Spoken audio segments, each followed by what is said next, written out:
It's not entirely clear yet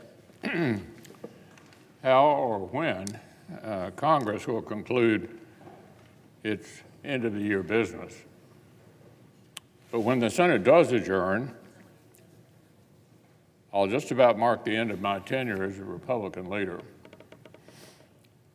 I've made it this clear this year that our colleagues haven't seen the last of me. I still fully intend to keep frustrating my critics in the years ahead. But while I still command this particular podium, I thought I might make a few observations I've picked up along the way. Folks come to Washington to do one of two things: either to make a point or to make a difference. To make a point or to make a difference.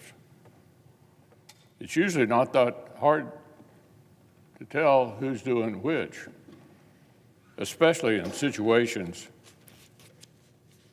like the one we're in right now. The people who are here to make a difference recognize pretty quickly you never get everything you want, but often you can get quite a lot.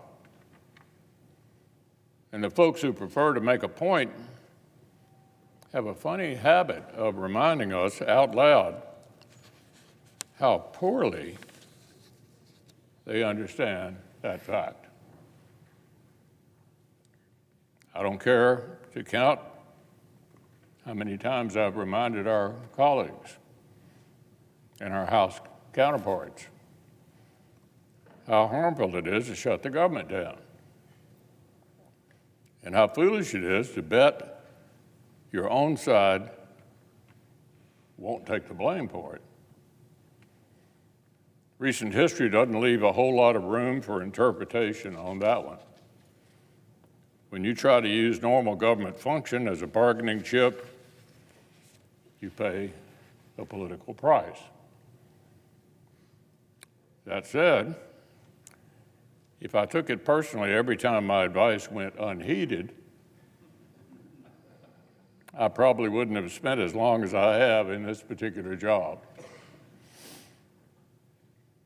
Getting a legislative outcome in the Senate requires large majorities of people who don't share all the same views to actually work together toward outcomes where they do see eye to eye. We've had divided government here most of the time I've been in this job. Neither side has owned the place. You have a choice. Do nothing, or try to find things you can agree on and do them together.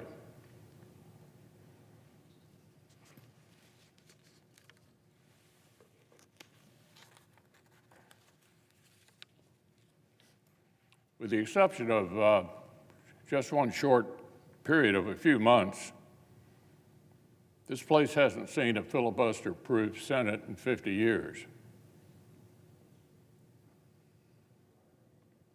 Getting things done almost inevitably requires dealing with a lot of people who disagree with you on most things. And the interest of stable, enduring outcomes, it's actually a good thing. Anyone who comes to the Senate hoping for rigid, hardline conformity and prompt action barking up the wrong tree. I've heard folks who like making a point they'd rather serve with 30 colleagues who all agreed than a majority who didn't. So if you want to accomplish absolutely nothing, you can sign up with the group that'd rather serve with 30 people who all agreed than those who had differences. Everyone I know who's interested in making a difference understands pretty quickly that it requires that kind of interaction in order to achieve something. Leading means letting folks take a walk when they need to, and rallying together when we need to. I've been so grateful over the years to lead majorities that embrace these necessary rhythms. I'm gratified by the trust they placed in me repeatedly to determine what that moment requires. And I'm so proud of the outcomes we've achieved for our country.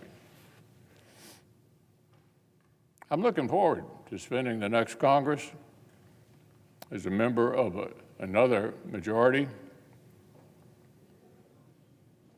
in a set of capable hands, rooting hard for my friend John Thune and the leadership team our conference has assembled around him. There'll be no shortage of important work to do, and I'll stand ready to do my part. Back in 2007, my first day in this job, I told our colleagues, quote, "The Senate has no claim on greatness unless its power is put to great ends." And I stated my view that the first duty of government is the defense and protection of its citizens. The Senate is great. So is the nation that it represents. But today our nation faces one great challenge from forces betting on our decline.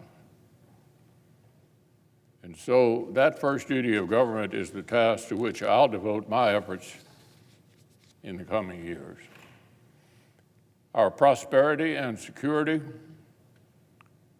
depend on an order forged by American leadership and American strength, both of which require our urgent attention.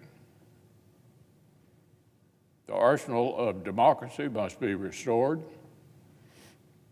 Peace through strength must once again actually mean something other than just a slogan. And I'm going to do everything in my power to help continue this to be the greatest country in the world. No one can do what we do internationally. And that's where I'm going to put my focus for the next 2 years. Thank you all for the opportunity.